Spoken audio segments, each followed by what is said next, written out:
this is Jersey. You're listening to the Garden State.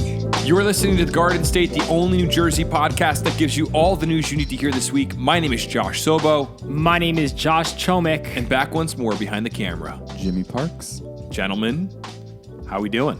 What's up, guys? Welcome back. Today's like a morning show for us, which is crazy. Yeah, so some context for the listeners. We are recording this on Friday, November 11th, Veterans Day. Typically, we record in, what would you even say? We record in advance. Yeah, during the week at night. But we've never shot in the morning before.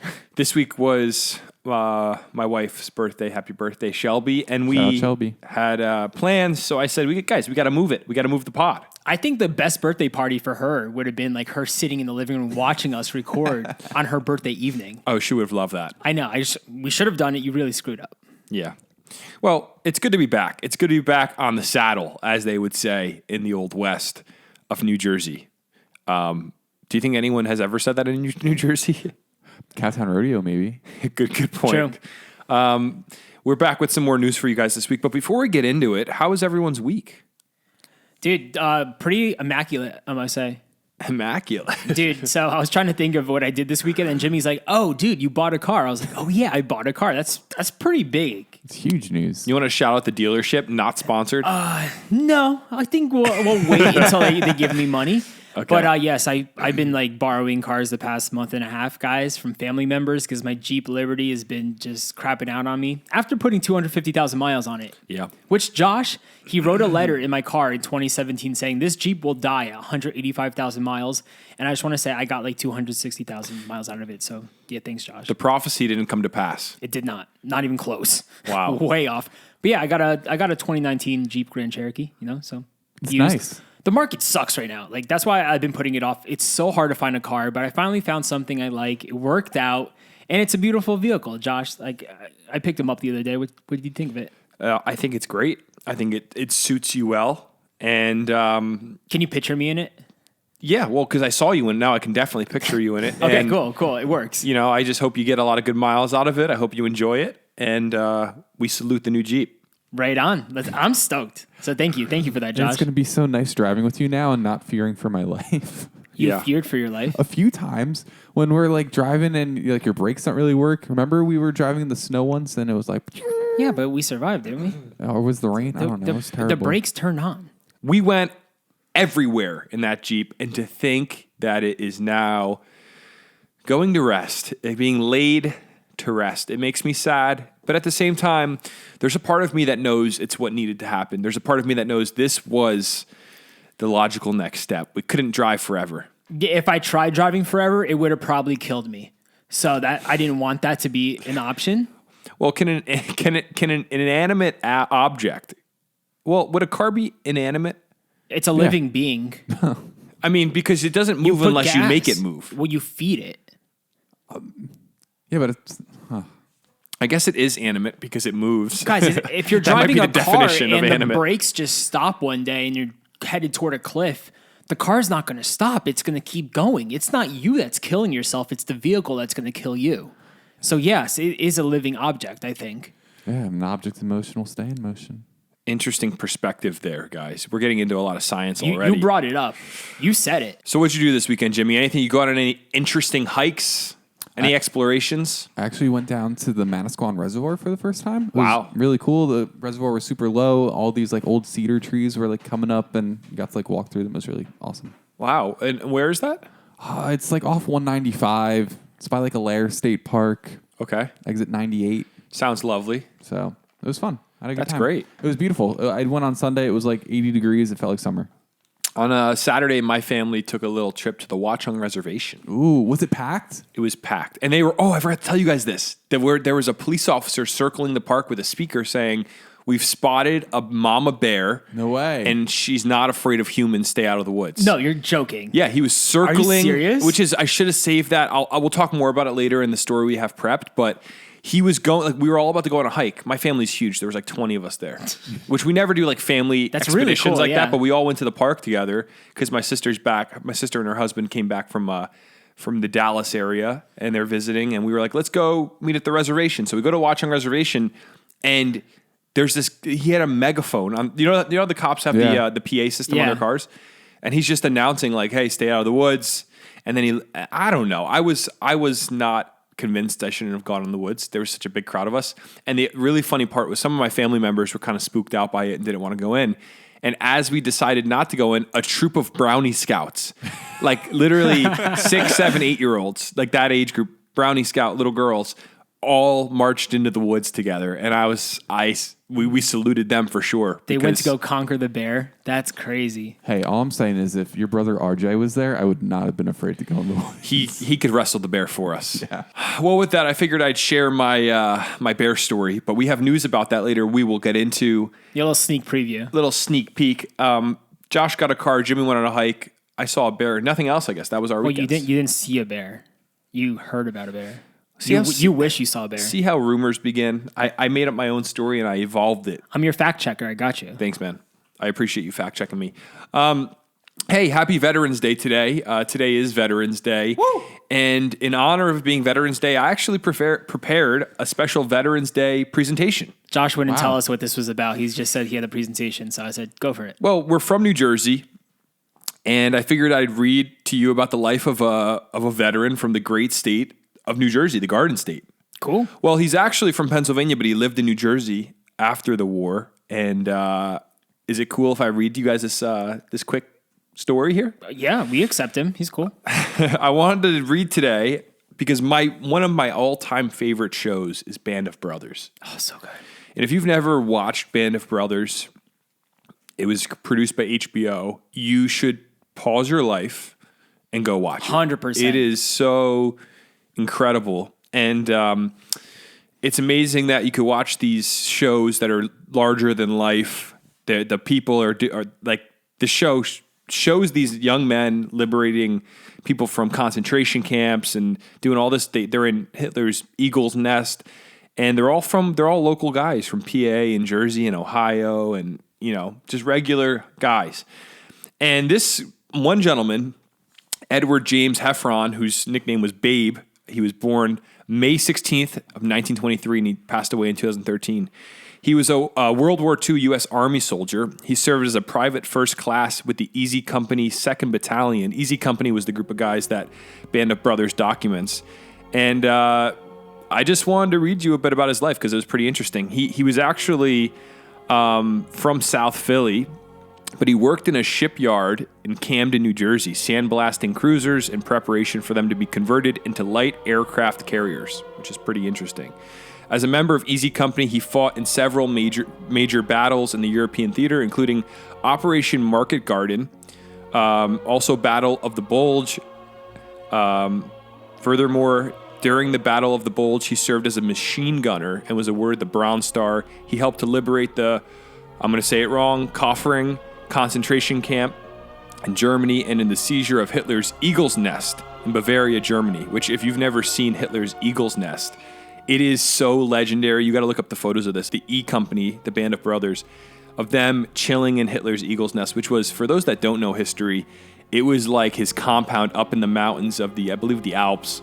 And so this guy, an absolute legend. It says during his combat tour, he received the Purple Heart, the Good Conduct Medal, and the European, African, Middle Eastern Campaign Medal.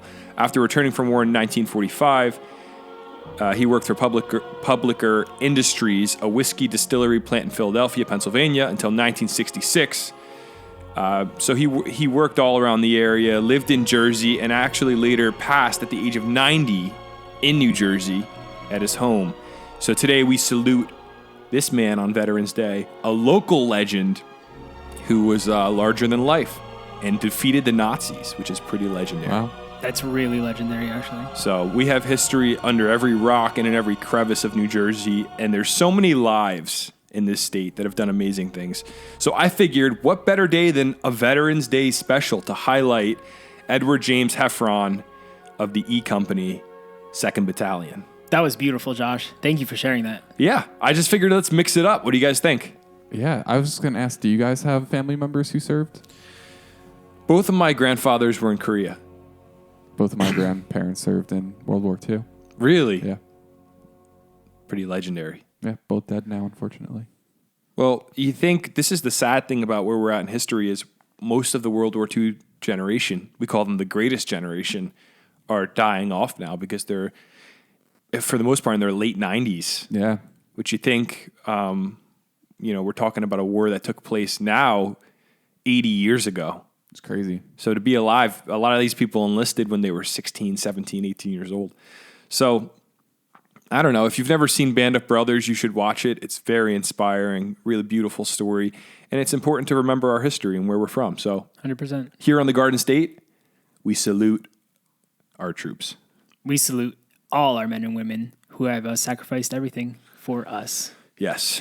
All right. Well, with that little note, let's move on to the mailbag. Hey, you've reached the Garden State mailbag. Sorry we can't get to the phone right now. We're currently driving in the right lane on the Garden State Parkway. Very, very slow. No, we're not. We'll be back soon. I'm moving over. We're in Josh's new Jeep. Leave us a message. We'll get back to you as soon as we can. Bye. Hey, Josh's and Jimmy. My name is Emily. I'm from Newark, New Jersey. And right now I'm driving on the Garden State Parkway. I just wanted to bring up, I don't know if anybody else has noticed that the great white sharks of the Garden State Parkway have been extra active this time of year. I don't know if it's because I travel during the peak hours and I'm always on the road, but these guys have been out and about. Every morning I pass by here, they're stopping like 3 cars. They're keeping a watchful eye. I don't know if they got a new quota to hit or something, but I guess this serves either as a warning, to keep an eye out. I know New Jersey drivers love to speed, but be mindful, be careful, and thank you also to the cops that do their jobs the right way. Yes. And shout out to you guys. Love the podcast. Be safe. That was awesome. Thank you, Emily, for the phone call and for the new label, the Great White Sharks of the Garden State I feel Parkway. like I never hear that label. I haven't either, but I really kind of like it. I know, I dig it. I want a state trooper now to call in and let us know their perspective on this matter. We hate that name. But I will say, I haven't been on the Parkway as much since I've moved to the area I'm in now. You're on the Parkway, though, a lot. I'm on a fair bit. I hate the Garden State Parkway now more than ever because it's always, I know this is almost like a cliche, it is always traffic on the Garden State Parkway. It's really bad. Always. It could be 10 a.m. on a Wednesday, and I get on the Parkway and there's traffic. I don't understand how it works. At least the part we're near. I mean, our South Jersey residents clearly don't deal with the level of traffic we deal with in the Union County area and the Bergen County area, where you have just super congested roadways. But I will say I haven't seen a lot of troopers lately. Actually, now that I think about it, I don't think I've seen any. I think I've seen, I like every time I drive on the Parkway, I drive on the Parkway like at least like once every day, I would say. Okay. And yeah, I've been seeing a lot of cops actually pulling people over. I haven't seen a lot of cops like doing radar or like in the center area. I just see them already pulling people over. So I caught it a little too late. Actually, it's a good thing for me because they're not pulling me over. I actually have never been pulled over by a state trooper in Jersey. I have been. I've always been pulled over by like local police. Like state troopers freak me out. Like, I do not want to get pulled over by them. They state troopers are the real deal. Yeah. What's that? What movie is that from? Where it's like they make the New York State Police and they're like, you don't want to get pulled over by the New York State Authority. What movie is that? It's I don't a comedy. remember. Super Troopers? No, I don't know. I don't even know. I've never seen Super Troopers. So Oh, bro, you gotta watch that movie. New York State. It's a comedy? Yeah, it's like a funny scene. It's like, oh no, it's the New York State. I do not remember. I gotta find this. I'm sorry, guys. The 7-5? I don't know. But there's a movie that definitely calls them out. Someone listening has to know. DM us if you know what movie Josh is talking about.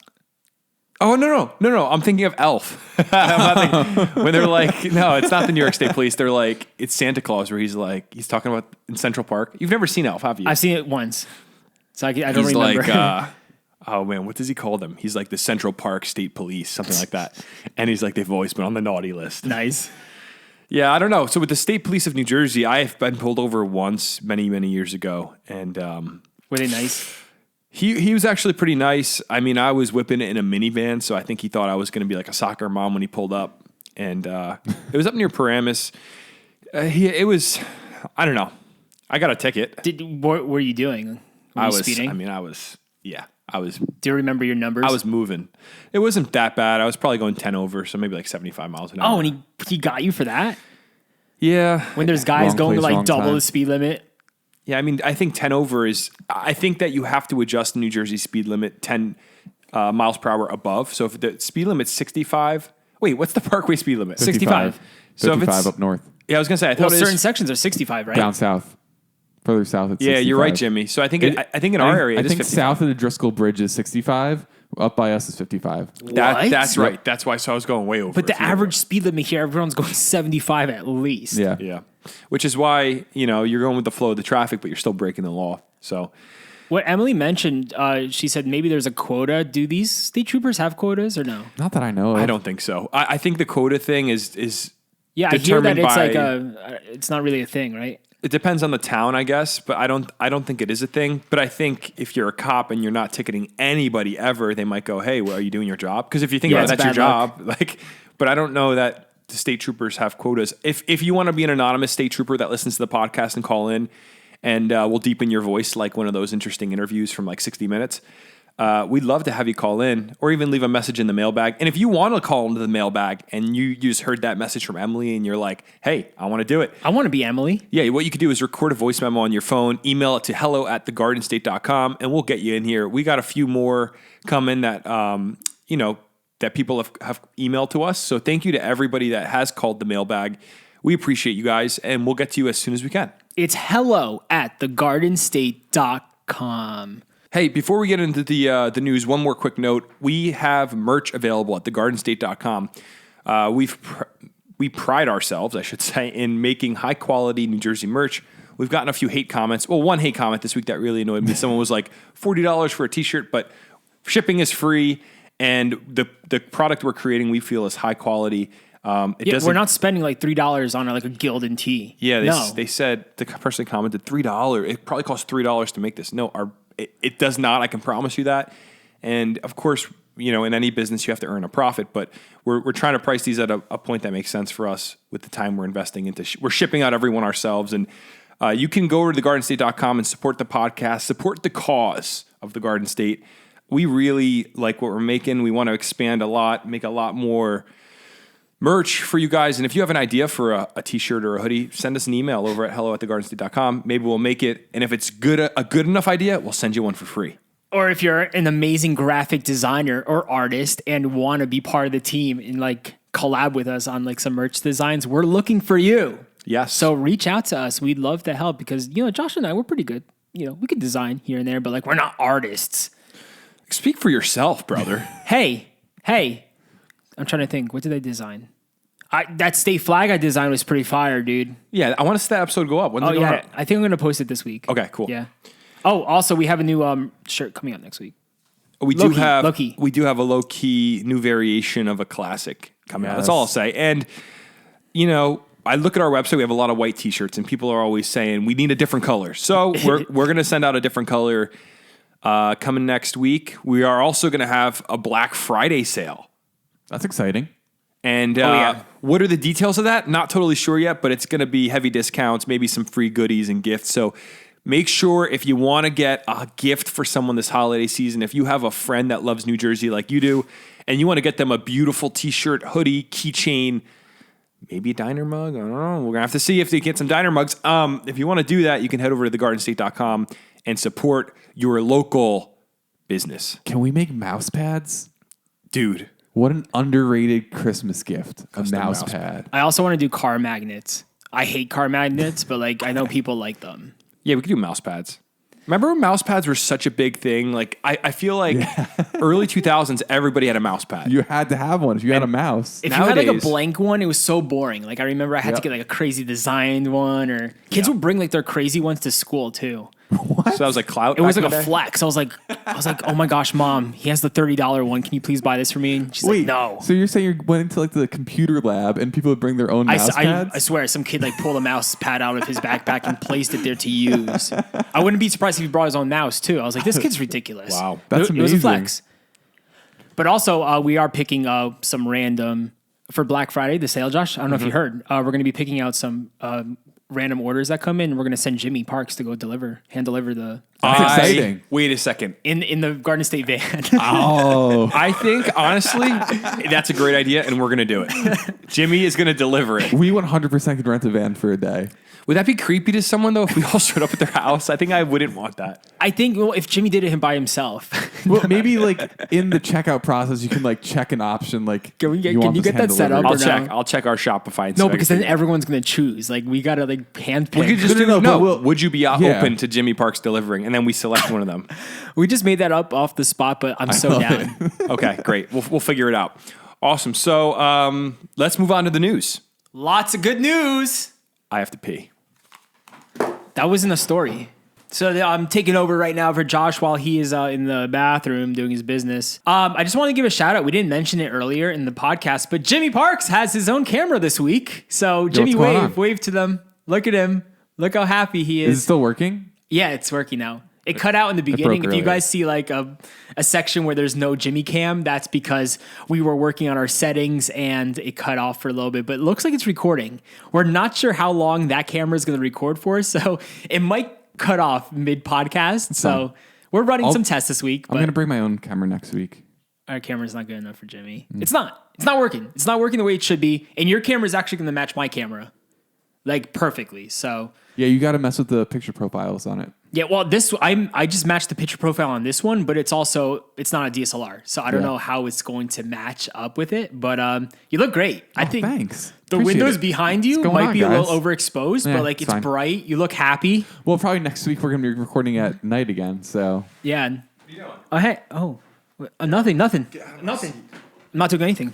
Hurricane Nicole is heading for the Northeast today, and we are officially issuing a Garden State weather alert.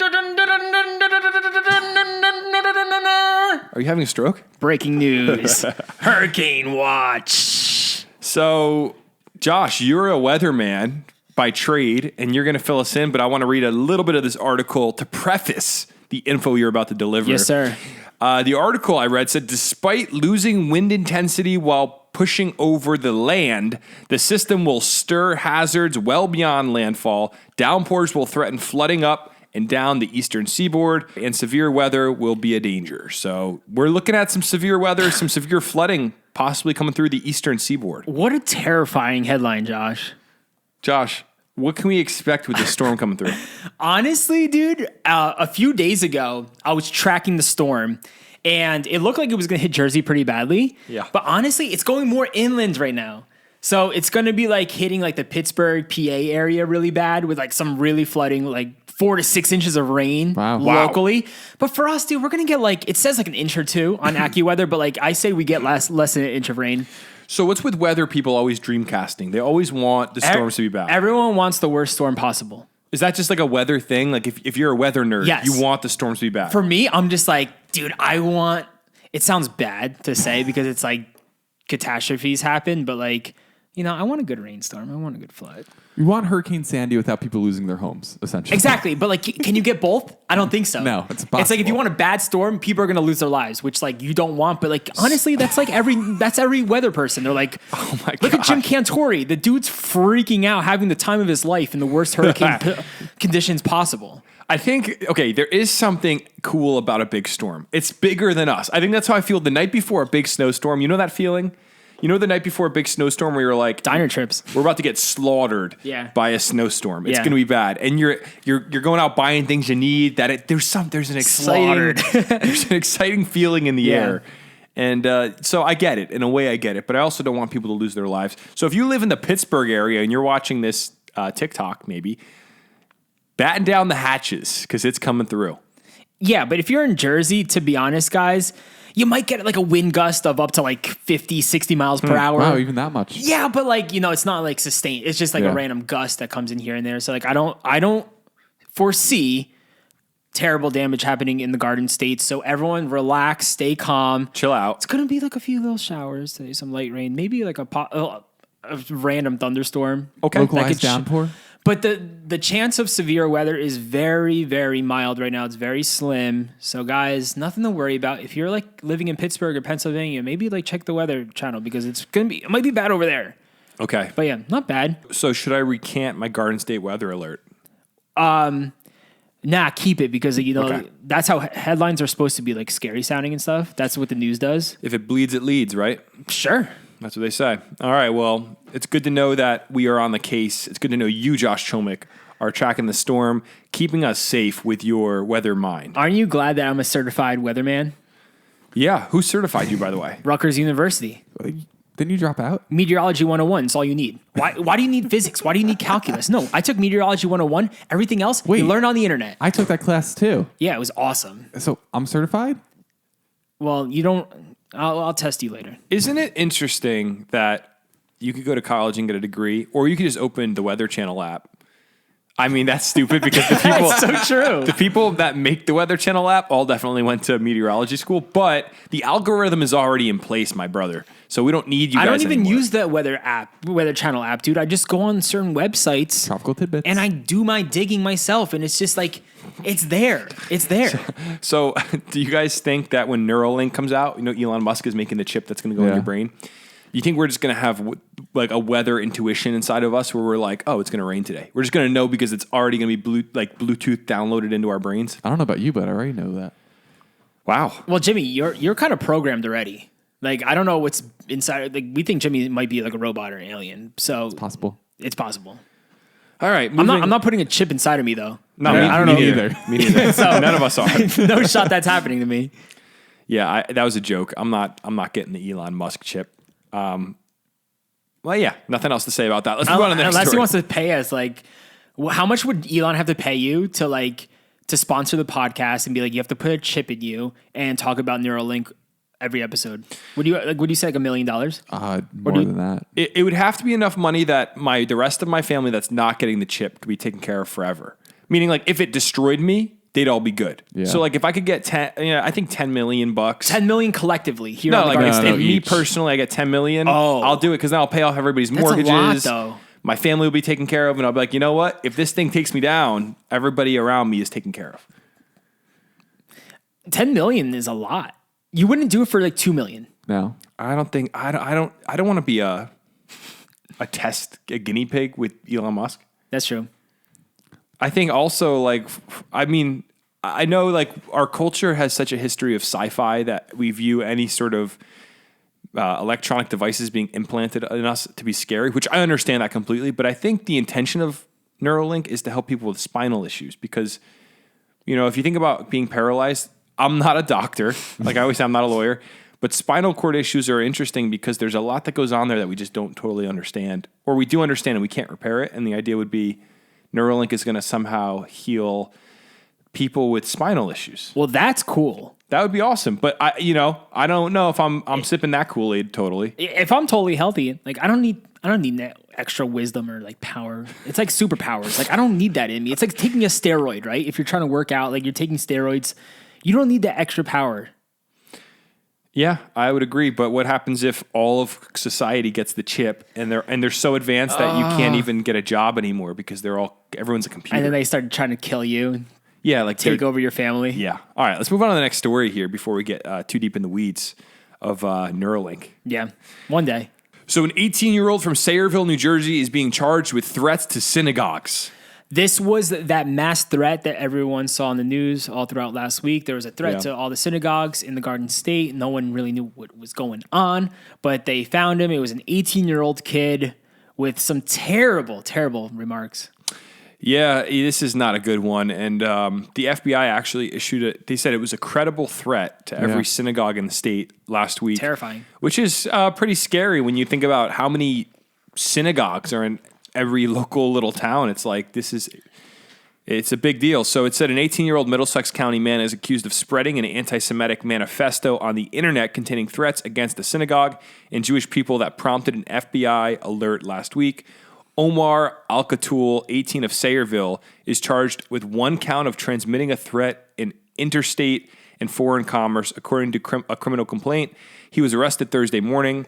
The manifesto, titled When Swords Collide, includes an introduction that said, I am the attacker, and that I did target a synagogue for a really good reason, according to himself, and a lot of Muslims who have a brain.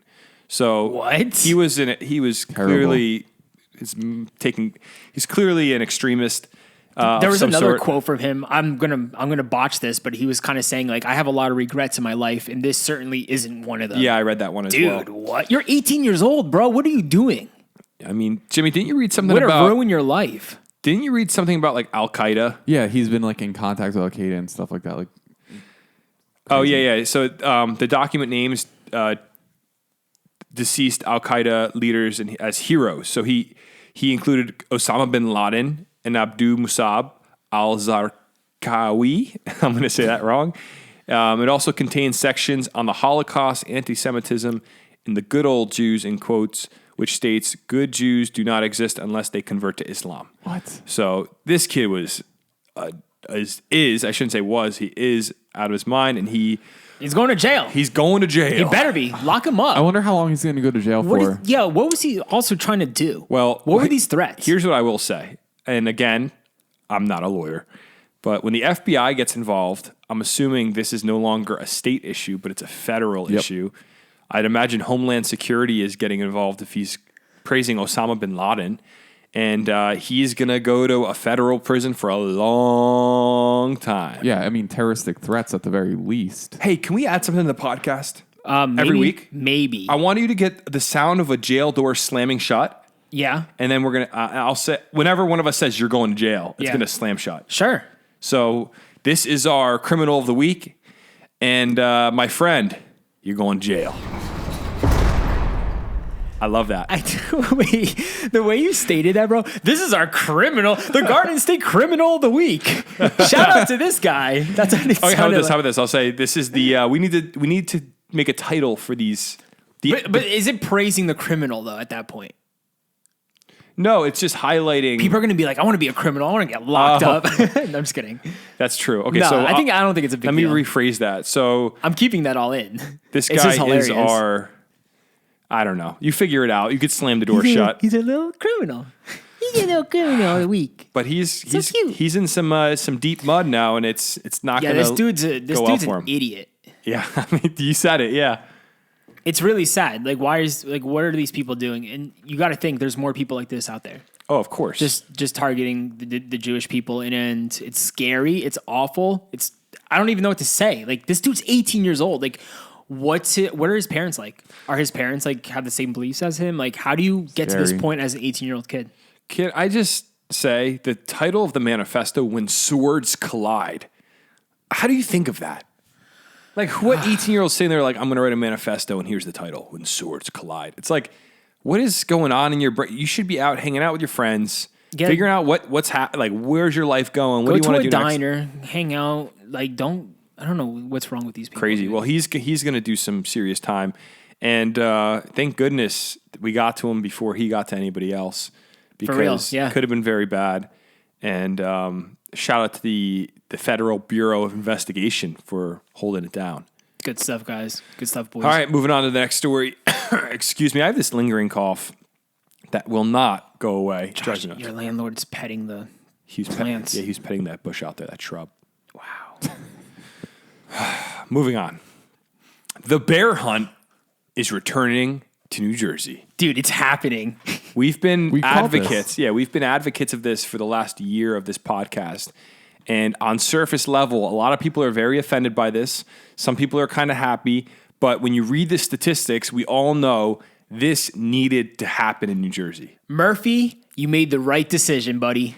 Well, so we were talking about this before the podcast, and Jimmy Parks can fill us in a bit. But Governor Murphy, for context, ran on the idea of let's eliminate the bear hunt. Yep. Which, for some people, they see a bear hunt as an evil thing, killing bears. But the reality is bears have no natural predators in New Jersey, and the population was running absolutely rampant. Crazy. And the statistic that Governor Murphy's press release gives is that the DEP reported from January to October that interactions with bears have gone up 237%. Wow. Compared to 2021. So 237% more interactions this year than last. Wild. And there have been 62 aggressive encounters with humans, 1 human attack, 12 dog attacks, 12 home entries, 15 attempted home entries. These bears want to get in houses.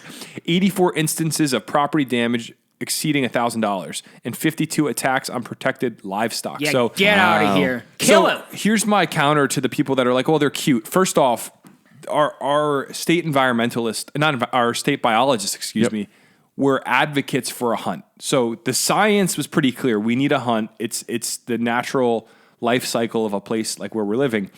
But furthermore, people want to protect the bears because they think they're cute, which is ignorant. So stupid. Because bears are so stupid. They're demonic machines that'll maul you and feel nothing about it. But the argument I'd say, what did you just say? A demonic machine that would maul you? What a way to describe They're all a muscle. bear. They're well, scary. listen, people think of this is my biggest gripe with bears is that they're cute. Like I will admit, a bear is if you see a photo of a bear, they're cute. But we're so superficial as a culture that we see a cute looking animal and we ascribe some sort of like understanding to how it thinks. Like we're like, oh, well, they're cute. They have a family. Oh, it's like when someone squashes a bug and you're like, it has a family. No, a bear will murder you and not feel any remorse. And if it looked scarier, I'm telling you, like there was that picture that came out last week of what ants look like. You got to look this up if you're listening. Terrifying. There was a photographer that took a micro photo of ants and they look like a demon. Demons. Straight up demonic. If bears looked like ants, this wouldn't even be a conversation because people would be like, we need to kill them. I don't want to go outside in the middle of the night and see that thing. But because they're cute, even though they have the same capacity for murder, because they're cute, we want to protect them. So here's my counter to all these people. If there have been 12 dog attacks, you have to make a decision. What matters more to you, the protection of bears or the protection of Fluffy, your dachshund? You have to choose. True. It's the dogs or the bears. Or let's take it a step further. It's your family or the bears because people are getting attacked in their yards. It's not like they're going into the woods. Like you're in your backyard. We had a report last week of a bear in what town? Carteret. Carteret, yeah. Which Carteret, I don't even know where woods are near Carteret. Like people always go, well, we're building in their woods. No, Carteret is like surrounded by, you can't find a wooded area. Maybe Cheesequake might be the nearest. Cheesequake's pretty close, yeah. That would be like what, 20 miles away, you think? Yeah, probably a little closer, but yeah. So I don't know, You got to think about little Johnny playing in the swing set in the backyard in Carteret. Like, what if that bear just approached him? The bear wouldn't be playing with him, that's for sure. Yeah, and I think we have to choose the lesser of two evils. It's the easiest decision ever, Josh. And even if there is a hunt, it's not like we're going to wipe out the bear population. Do people think that we're just going to kill all the bears and they're gone? No, we're going to go back to the normal regulated number. There's still going to be bears. It's just they're not going to be like popping up in every single township in New Jersey unnaturally. People don't also think about the natural life cycle of nature. It's nature, which is ruthless. Like, I don't know. Don't bears eat cubs? Like bears are prone to eating either their own cubs, certain bears, maybe. Yeah, I think grizzly bears. Well, grizzlies, but not black bears. No, black bears bears, don't. Yeah, you can like introduce an outside cub into the litter and they'll take it in. That's pretty cool, actually. Yeah, that's pretty cool. So one time I introduced a baby black bear to mama and cubs. Can we just really quickly insert the photo of Jimmy holding a baby black bear in his arms right now? Look at this. Look at this right here. And now think about it. This guy's going to be a predator soon. Oh, yeah. A few months after that, he would have like ripped me to shreds. So, very cool. This article I pulled up talks about bears generally. Now, I'm assuming this would be grizzlies and brown bears, but it says cubs as a source of food. Bears are cannibalistic. Even sub-adult and small adult female bears can fall victim to predatory attacks by larger bears. A cub may be considered an easy source of calories for a hungry bear. This is what we're talking about, is they'll eat their own. They're black bears, though? I don't know. I doubt it. Black bears don't do that. No, but black bears also, it's a common misconception because there's a Rutgers student, we talked about this a few weeks back, a Rutgers student that was killed up in Stokes, right, Jimmy? Yeah, it was actually on New Jersey Conservation Foundation property, but it was in that same area. So black bears typically, from my understanding, eat more like berries and they're like more. Yeah, that's what I thought. It's like anything though. If you corner this thing, it's gonna. And they will eat meat. I think it just depends on when you catch them. Like, is it a hibernation Like, are they going into hibernation and stacking in the calories? Or is this, it's a wild animal. You don't know if it's going to be aggressive or not. I'm not trying to sound like a crazy person. I just think that we have to remove emotions from this conversation and think logically about what's actually going on. Most of the people that are, I think, big advocates for the Bears in a way that's like aggressively, if you go to NJ.com, the comments, they have a post about this on Instagram. The comments are all like, this headline is so sad. And it's like, yeah, but you live in Montclair. Like, you don't encounter bears. Your kids don't encounter bears. But if a bear shows up in your yard and your kids are playing, you might have a change of tune on how you feel about this. Yeah, people are waiting until an accident happens to make a change. Like, but until then, they're living in a la la land. Like, they don't care. Yeah. They're like, oh, we're fine. And that's the issue. No, like, this is a good thing. I even saw there were some people trying to sue Murphy for this decision. Trying to sue Murphy for everything. It's so stupid. I'm going to sue him. Do it. For what? I don't know. Well, yeah, get to working on that and just keep us updated, all right? I'll let you know how it goes. All right, let's move on to the next story. This one's interesting. Climate change protesters jammed Teterboro Airport by taping themselves to teepees. Bro, what even is that headline? Taping themselves to teepees? Yeah, well, if you know anything about North Jersey, Teterboro Airport is a pretty popular airport for private jets and smaller aircrafts with more like chartered flights. So it says members of a protest group angered over climate changing CO2 and other emissions from private jets glued themselves to huge self-made teepees at Teterboro Airport, disrupting area air and land traffic. Two climbed a teepee and refused to come down at the entrance to Jet Aviation and Charles Lindenberg Drive. Others glued their hands to makeshift structures. Here's my question about that. What kind of glue are these? Because this is a common thread with the climate change protesters over the last few months. Are they gluing themselves to everything? Yeah, like roadways. But what kind of glue are you using that's that strong? I want to know. Like Gorilla glue. No, but like to a road. I know. Yeah, you could still like rip yourself off of it. I don't even know, dude. That's so weird. But also, what's the deal with teepees, Josh? Why a teepee? I'd imagine, I don't know. I could probably draw some conclusions on why they do that. Like I'd have to get inside the mind of someone that's going to glue themselves to an airport. I'd imagine something with stolen land or I don't know, something like that. Such a waste of time. Destroying the land that's stolen. Something. You're not doing anything for climate change by taping yourself to a teepee, blocking the entrance of a private airport. It's not going to work. So you look like it.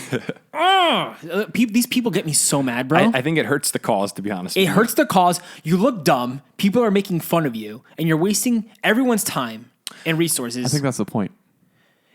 They're wasting their own time. Do these people have lives? What do they do for work? They're being paid by. I was gonna say something to that. Well, who are they getting paid by? Of course, they're being funded by somebody. Oh, that's messed up. I mean, you see the young people across Europe. This is like a stream of attacks happening in Europe right now, where there have been several famous oil paintings that are having things dumped on them in protest, and all that does to so childish, to bro. To regular people that don't want to see the environment destroyed, but also have regular lives. They go to work, they're doing their thing. They see that and they go, "You guys are morons." Nobody looks at that and goes, "Oh yeah, you know what? That's so powerful." The only person I think that is inspired by that is like an 18-year-old. No offense if you're 18 and listening to this, but like a young, idealistic person that doesn't have regular life to get around to. Yeah, dude. I mean, no offense. I don't want to sound out of touch. No, because but like, there's some 18-year-olds who really have it together. People who are like, they know what's going on, but yeah, there's some people who are like that. Your best approach is to get a law, to get to pass the bar, become a lawyer, run for political office, and make changes legally. Now, I will say, for once, if a climate change protester is doing it the right way and going after the people that fly around in jets, private jets, while also telling the rest of us that we're the issue. So that, as a regular middle class person, this I will say, shout out to these people for going after the private jet people. What do you think about that? Is that offensive? No, I think it's fair. I mean, like if I hear Bill Gates tell me one more time that like something about recycling, which we all recycle. Meanwhile, the guy has probably never flown coach in his life. Meanwhile, the rest of us are on Spirit Air. We don't even got a TV in front of us to watch a bad old movie on that 4-inch screen. Yeah, you got to pay $16 to use Wi-Fi in 2 hours. Ridiculous. Did you guys see the thing with Kylie Jenner's private jet where they're like the amount of times Kylie Jenner has flown across Los Angeles just to the other side of Los Angeles in a private jet?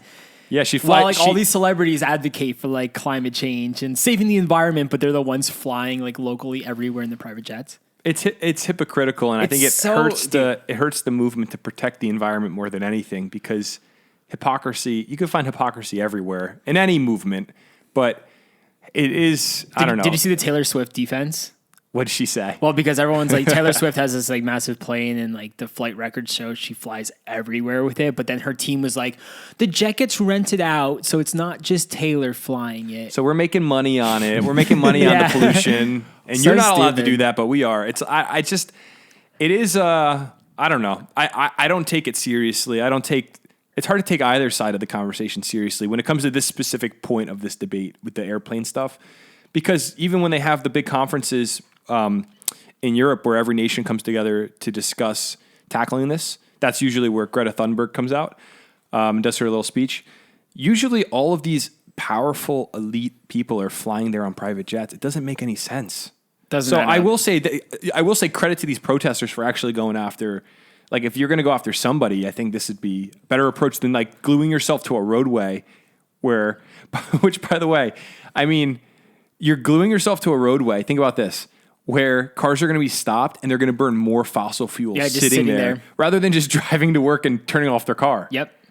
Right? Did you see the one where they blocked the Tour de France, the bikers? What? No, I didn't. Yeah, I did, but they're biking. Exactly, they're biking. Why are you like? There were so many funny comments on that because it's like, what? These people are on bicycles, not harming anyone, and they're like stopping an entire race to protest to talk about climate change. I don't get it, bro. It gets me so mad. That's pretty funny. It gets me so angry. That's really funny. But so, yeah, this one hits a little bit closer to home, and it says Port Authority police were joined at the airport by the Bergen County Regional SWAT team. Wow. They got the big guns out for this one. 7 of the protesters were arrested. So one person doesn't need a whole jet for themselves. This is a quote from a member of the Sunrise Movement, the people that were there. So it said that he and his companions want to make the most chaos. So these are people that they see this as a means to an end. They see disrupting regular life as, a moral cause for the environment. And I guess that's where we as individuals have to make a decision. Are they right or wrong?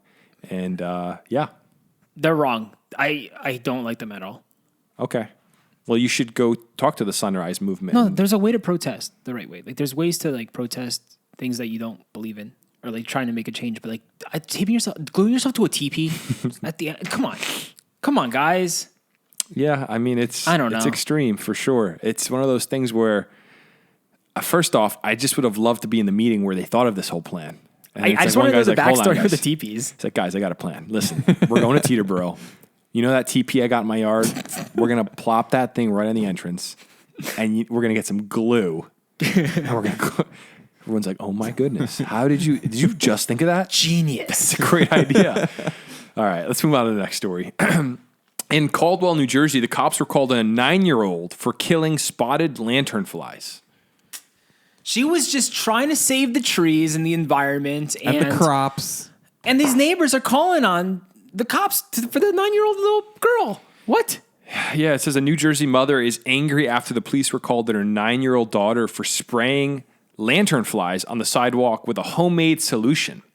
Now the mother is crediting racism for the entire incident. And the reason for that is on the 911 call, the neighbor is quoted saying there's a little black woman walking and spraying stuff on the sidewalks and trees on Elizabeth and Florence. So the mother was obviously disturbed by her 9-year-old kid is trying to protect, I guess, trees. I mean, we're all supposed to be killing the lanternflies. Yeah, everyone right on the news is like, make sure to kill those spider lanternflies. Do your job. And this little girl, this innocent little girl, she's just like trying to like save the environment and trees, having the time of her life. It's fun to kill those things too. Yeah. She made a homemade solution to kill them. That is so cool. And her day was ruined when the cops show up.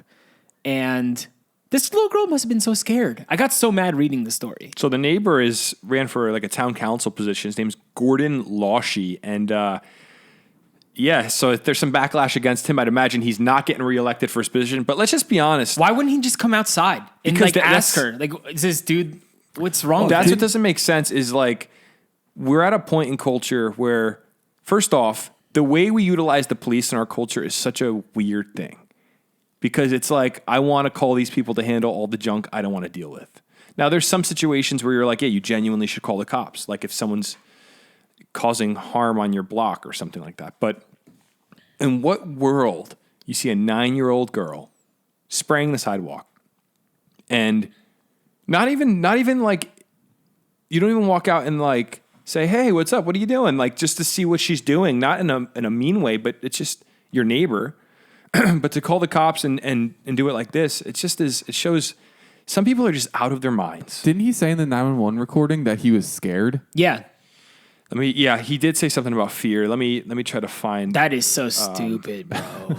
Like, A lot of these stories are really angering me today. here's my 9-year-old neighbor walking around spraying something on the sidewalk. I'm so scared. Yeah, It's because she was black. Because if it was a 9-year-old white girl, he wouldn't even think So- twice to call the police. Just walk outside and talk to her, dude. What are you doing?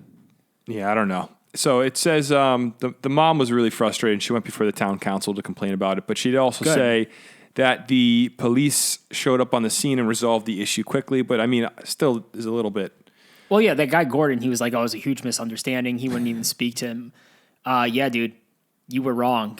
So And it happens when you you shouldn't call have the police on wasted. a You shouldn't 9-year-old. have wasted the police officer's time. You should just maybe go outside if you were curious as to what was happening. I don't know. I think that's so dumb, man. This little girl was trying to she was having fun, just trying to save the earth. And that had to happen to her. And like, that's terrifying, dude. You know, there's a lot of crazy people in the world, and we got to be reminded of this. I mean, I remember when I was a kid, I would ride my bike. I was probably 7. I'd ride my bike up and down the block, and I had this one older neighbor who would always come on the front porch and say, I'm going to shoot you with my shotgun if you come near my driveway. What? Wait, as a joke, or he was serious? No, it was an older lady that was serious. I remember she said it to me Oh my once, God. and she would always come to our door when I'd bike past. And maybe once now or then I would use her driveway as a loop to turn back to go home. Yeah. And it's just like, you got to be reminded that there's people, we're surrounded by people that lack the ability to think clearly. And unfortunately for this guy, he's in a public position. He was an elected official. So he's going to be, there's going to be repercussions for him. But it's just worth noting that people are crazy. There's people all around us each day that, you know, on the outside, they might look like they got it all together, but internally they got some issues they got to sort out. So I'm just glad that this girl has an awesome mom that, you know, had her back, and she's going to probably go slaughter some more lanternflies. And this is a great moment to talk about our T-shirt. I was about to say, we should get her onto the Garden State Extermination Club. Yeah, we should send her a T-shirt. If you guys don't know, you guys could join the Garden State Spider Lanternfly Extermination Club. We got a T-shirt, boom, right there. Look Yeah. how good that thing looks. Join the team. Kill those spider lanternflies if you see them. Yes, It's a great shirt. it's an excellent shirt. Really comfortable too. So moving on to our next story. TheGardenState.com. Governor Murphy is creating a task force to solve the teacher shortage in New Jersey. The Teacher Shortage Task Force. You got to Yeah. make an epic name for something like that. Anytime there's a task force that's being created, it just sounds so epic. Yeah. So it says, as school districts across New Jersey struggle to hire new teachers and retain existing staff, Governor Murphy is creating a task force to come up with strategies of addressing both issues. The shortage has existed for years, but was made worse by the pandemic and the stresses of remote learning. According to the U.S. Department of Education, New Jersey has teacher shortages at all grade levels across multiple subjects, including math and science. Murphy says the new task force will be comprised of up to 25 members whose goal is to better understand the challenges facing our educational workforce and what we can do to help. So members will be drawn from a variety of educational backgrounds and include New Jersey school superintendents, teachers, union representatives, and other stakeholders. So they're, 25 people. yeah. Are they going to be paid, or is this like a volunteering thing? Well, that's not. I don't know. I'd imagine you're going to get paid if you're going to join a state task force. But Jimmy, what do you think? I don't know. I think it's volunteer. Really? Yeah, I doubt that if it's. It should be. Yeah. Because if they're going to be paying 25 people, that's a lot of people to pay. It might Might as be well pe- just pay the teachers. Oh, it might be so state employees could are be being pulled together. Yeah. Okay. I don't think, and technically, right? All teachers in New Jersey are somewhat state employees, or are they municipal employees? I don't know, but I doubt you're getting anything extra out of it. So What's that meeting like? The first, they're sitting in a circle in the conference room. No, it's all going to be over Zoom. Okay, a Zoom conference room, Jimmy. I think that It's all virtual. okay. So I don't want to do the thing where we act like know-it-alls, which it's easy to do when you're on a podcast. Hey, listen, we do know a lot. That's a good point, brother. Thanks for hyping me up like that. But here's the main thing I'm thinking is I think there's some pretty clear reasons people don't want to teach anymore. Yeah, obviously. The first one we always hear about is people don't feel they're being paid enough, which I guess depending on the district, I don't know. I genuinely don't know current teacher salaries, but I know you can make six figures in New Jersey being a teacher once you're tenured. So it's like it depends on the district. But I know there's a lot of teachers that feel like, hey, for an entry-level position, if I'm going to make $55,000 a year, it's not going to cut it in a state like New Jersey. I need to make more. So the average enticing. entry-level teacher salary in New Jersey is $46,385. Wow. So I'd imagine districts, because that's an average, the districts that are going to be in the lower 40s. Well, some of them are 38,343 is the What lowest. would that be, like South Jersey? I don't probably. Because I know in Newark right now, entry-level teacher, you can make $62,000 a year. So that's why it's an average, I guess. I mean, you could, and Newark, for example, still needs teachers. So I think it's a both and. I think people want to get paid more money, right? But also I think that teaching is becoming harder because I really think we're not going to fully understand the effect of the lockdown on the social cues for young kids and how they behave in a classroom setting for a long time. I think that if you're around kids, there's a certain level. Let me give you guys an example. The town I live in, I go to the YMCA. I go work out at the YMCA. This week I was lifting, and every week this happens. If I go after 3:00, it happens. But this week kids are out of school, and I'm telling you, a gang of, it had to be, I would say 9 to 12, 6th or 7th grade boys show up, right? And it is like out of a movie. They crowd every machine and like they use them wrongly. I don't know how the gym even allows it, to be honest. But there's something about a 6th grade boy. I mean, when I was a 6th grade boy, we were always crazy. Like you're riding your bike around, going off jumps, and you're like wrestling with your friends. These kids show up to the gym. One kid took his shirt off and started flexing it in the mirror, like flexing at himself in the mirror. And I'm like, do kids nowadays just not understand general social cues? And if you're a 6th grader right now, that means the lockdown happened when you were like in 3rd grade, right? So there might have been some formative years there where you learned like respect for authority, proper social cues that are missing, and maybe parents are just dropping the ball a little bit. I don't want to blame families, but I think that there's something to like respect for authority that's been lost among young people nowadays. That I feel like that's always been there, though. Oh, for sure. People have always hated their teachers or whatever, but there's something that's different. I'm telling you, there's an intangible thing going on. The Rugrats are out of control, dude. So I think that if you're a teacher and you're trying to quiet your classroom and they won't stop, you get tired. You're like, I'm not doing this every day. I couldn't do it. I would go crazy. I would get fired immediately. I would snap on some kid.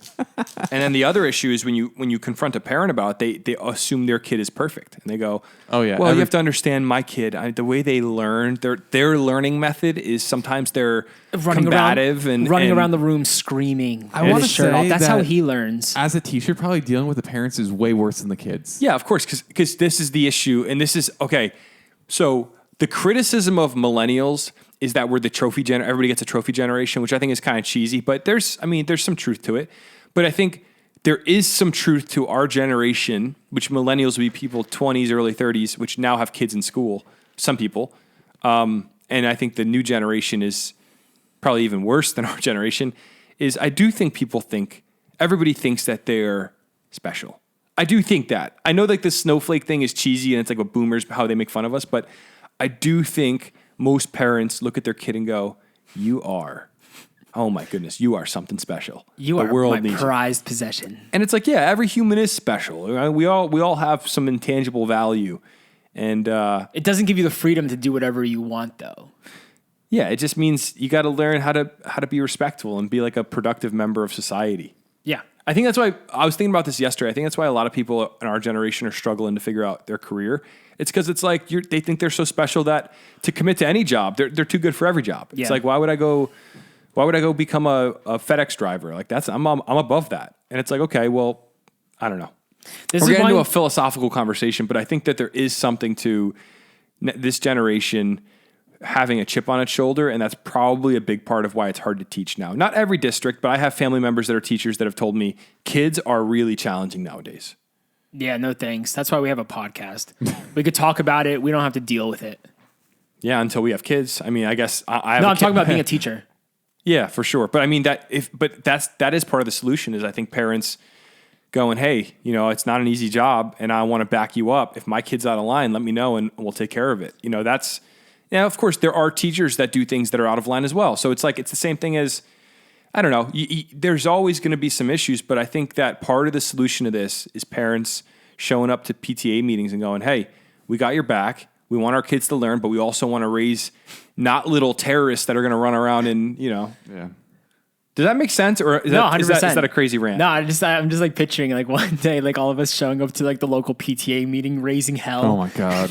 I'm showing. Not today. I'm going to be that dad for sure. Josh is going to run for PTA president. I will. What if I'm the president? You're one of the parents. I'm like, yo, Sobes. Sorry, that dude? distortion. I love it. Also, I just had a vision for the pod. Yeah. When you, first off, I can't wait till you announce the name of your daughter. Yeah. Your future daughter. But dude, can we have like an episode where like we just plop your daughter right here, like the high chair? Absolutely. And like we'll see, like she'll just be like chilling here. I think we could absolutely. I mean, I don't know her yet. When she's but here. When she's here, I'm her dad, so I could kind of make that call. What if she's like sitting right here? we could Just put the whole like podcast those high there. chairs that clip onto the table? We could put her right here. Yeah. And she'll just hang out That'd with be us. amazing. We'll put a little tiny fake mic. Oh my God. We have to get this miniature. We'll 3D print like a miniature SM7B. I'll just sit right in front of her. It'll be the cutest little thing in the world. Let me see if they make those. No, they don't make those. Oh, they make miniature mics. That's the same size. It's not like a mini mic. Yeah, Though. we'll 3D print her a little mic. That's a great idea. Well, okay, so we'll see what happens with this committee of 25 members. It's a good thing that we're looking into it. Schools have for sure changed in the last few years, and there's some issues that got to be addressed. And I think parents are more skeptical now than ever of the public school system just because of the last few years of the way the world has operated. So it means everybody's got to come together and work together, I feel like, on this one. You need parents' voices, you need teachers' voices, and find some common ground, figure out the way to move forward, have some honest, raw convos, get the Murph in there, let him be the governor, you know. He's got to call some shots, and we're going to be good. None of that's going to happen, what I just said. So let's move on to our final story of the day. The final story of the evening, of the morning. Everybody make some noise. All right, here we go. A Philadelphia man has fallen into fame after eating one rotisserie chicken every day for 40 days straight. This might be the best story of 2022. I love it. Wow. I love everything about it. I love it. What? This is crazy. So Good for him. I like this guy already. Yeah, so this is a guy from Philly. This is a story that could only come out of Philadelphia. Let's be honest. Yo, read that headline. The headline is Hundreds Cheer the Red Carpet Eating of 40th Rotisserie Chicken, a part of Philly history. Wow, it's going down in the history books now in For Philly. sure. This guy's a local legend. The sub-headline is, it wasn't supposed to be a party, but the vibes were absolutely electric. Dude, that photo is so great. Dude, it looks like he's like leading a pack of like people of this somewhere. I don't even know. So this guy started going to Walmart every day and buying a rotisserie chicken and eating it. And then he started hanging these flyers around town, which we'll put up here. It says, "Come watch me eat a rotisserie chicken. November 6th will be the 40th consecutive day that I've eaten an entire rotisserie chicken." And then beneath it says, 12 o'clock noon, the chicken will be consumed on that abandoned pier near Walmart. This is not a party. So he rallied the troops at an abandoned pier near Walmart. A lot of people showed up. Jimmy, do you know where this is? Yeah, I know exactly where it is. Of course he does. And it turns out that a lot of people were pretty hyped up, and a massive mob showed up to watch this guy eat a chicken. I wish I was there. I like that he clarified that it's not a party. What was the point of eating 40 rotisserie chickens, though? Just one day he was hungry and he decided chicken, and he ate a rotisserie chicken. He didn't even start posting about it until he got to day 10. Well, maybe he wanted to see, like, I don't want to start this hype thing. I want to see if I'm actually able to do it. I don't even think he wanted it to be a hype thing. Is it hard to eat an entire rotisserie chicken, guys? I think you could do it. I think it's possible. I know my friend Steven sometimes goes out and buys like a rotisserie chicken. That's his lunch.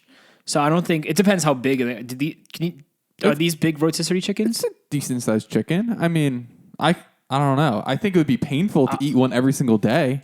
I want to meet this guy. I'm going to reach out to him. This one right here is actually pretty small. If we could get him on the podcast for an interview, let's just throw that out there. If you know this man or if he sees this TikTok, we'd love to have you on the show just to talk through the journey, the rotisserie chicken journey. We'll get our PR team on it. We'll see if we can get him on the show. And he looks rather disgruntled in most of the photos I've seen.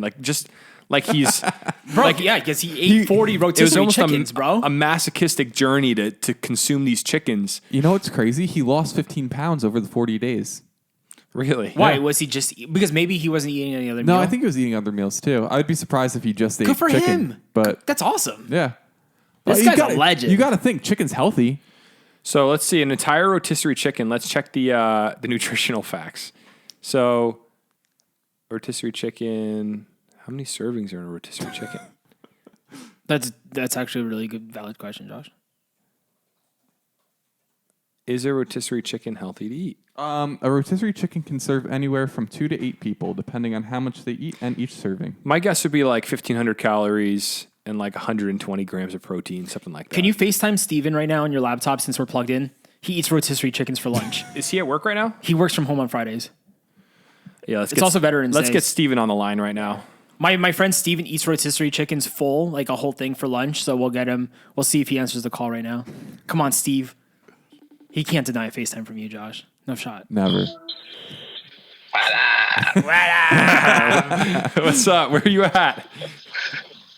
I'm in a shoot right now. Oh, can you talk for a second? Yeah. Me and Chomik are recording the podcast. There was a guy in Philly that ate 40 rotisserie chickens, one every day for 40 days straight. And he actually got like a massive mob to show up for the 40th chicken. And we were just curious because we know you eat the rotisserie chicken now and again from where? From Costco or wherever. What are we looking at nutrition-wise? Can you eat a full rotisserie chicken or would that be really hard to do? I feel like I might be able to. Are you asking me personally or generally? Yeah, you. Yeah, you. I don't really like dark meat. I feel like I could, but I was confused. Is he eating everything or just like what's Everything. eatable? No, he's doing the whole chicken. It's a clean consumption. That might be hard.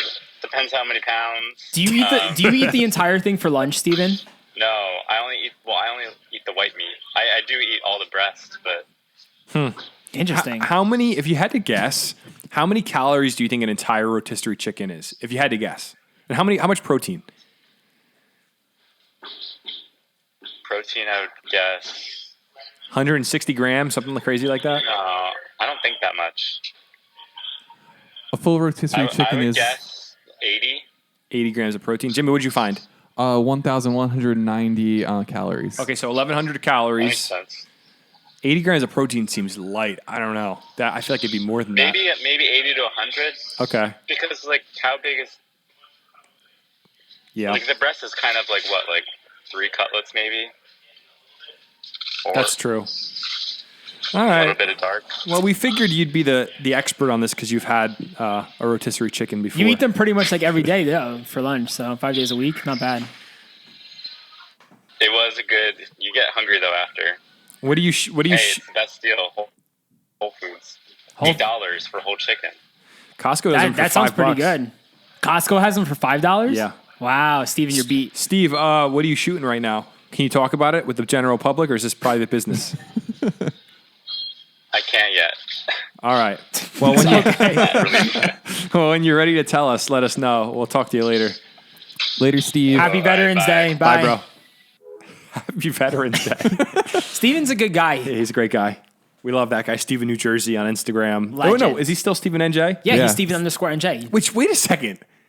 Stephen NJ has never been on the Garden State until now. That's awesome. Yeah, that was his first time. So amazing. because Well- he lives in Brooklyn now, so he kind of abandoned us. Yeah, he's not a Stephen Jersey NY. resident. Does he listen Stephen to? Does BK. he even listen to the pod? I don't think Doubt it. so. Heavy doubt on my part.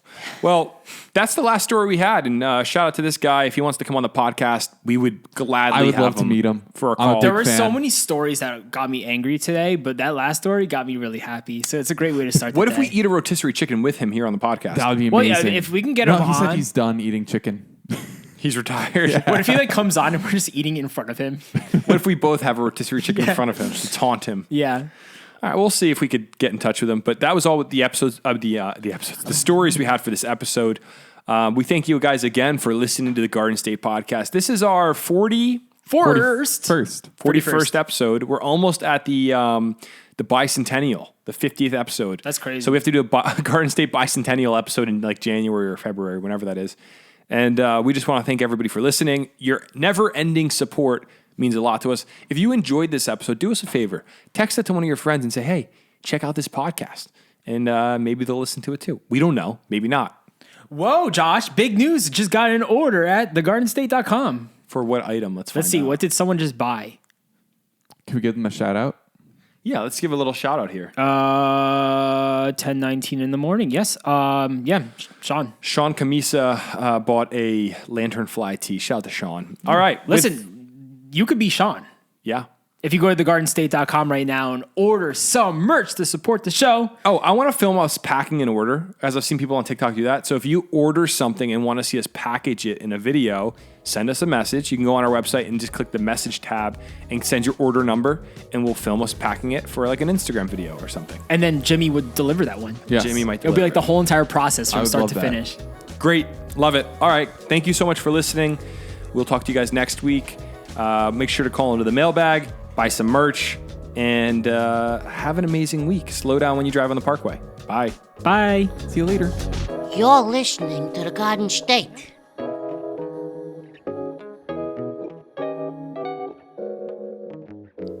The Dirty Jers.